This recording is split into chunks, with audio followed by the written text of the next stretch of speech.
আজ থেকে শুরু হলো ঐতিহ্যবাহী বৈদ্যনাথ মেলা। প্রতি বছরের মতো এবছরেও আজকের দিন থেকেই ভক্তদের ঢল নেমেছে মেলা প্রাঙ্গণে। বহু বছরের প্রাচীন এই বৈদ্য মেলাকে ঘিরে এলাকার মানুষের মধ্যে এক আলাদা উচ্ছ্বাস ও ভক্তি।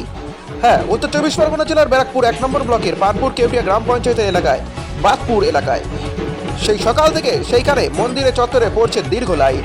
দূর দূরান্ত থেকে আসা ভক্তদের ভোর থেকেই লাইনে দাঁড়িয়েছেন তারা পুজো দেওয়ার অপেক্ষায়। ভক্তদের বিশ্বাস ও বাবা বৈদ্যনাথের দর্শন ও আশীর্বাদ জীবন সুখ শান্তি সমৃদ্ধি নিয়ে আসে। শুধু পুজো নয়, মেলার অন্যতম আকর্ষণ হলো খিচুড়ি প্রসাদ বিতরণ। আয়োজকদের পক্ষ থেকে জানানো হয় আগত সকল ভক্তদের জন্য বিনামূল্যে খিচুড়ি প্রসাদের ব্যবস্থা করা হয়েছে।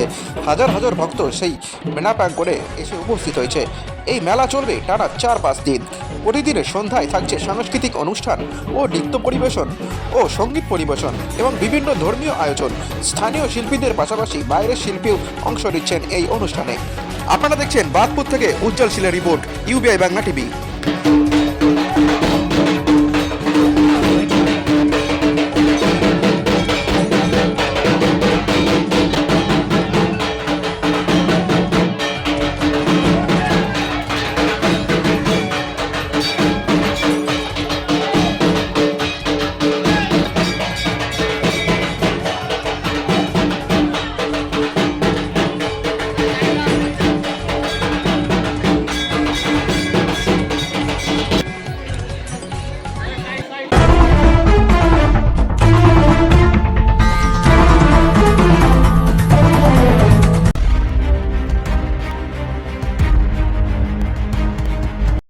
আমরা কোনো রকম মিথ্যা সম্প্রচার করি না।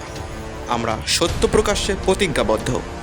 সত্য দেখুন, সত্য জানুন, সত্য শুনুন, সত্য বুঝুন। এটা শুধু খবর নয়, খবরের পেছনের খবর। প্রশ্ন যখন গভীরে, উত্তর নিয়ে আসি আমরা। সত্য উদ্ঘাটনে আমাদের নিরন্তর প্রয়াস। আপনার শহর, আপনার কথা, আপনার গ্রাম, আপনার কথা। হ্যাঁ,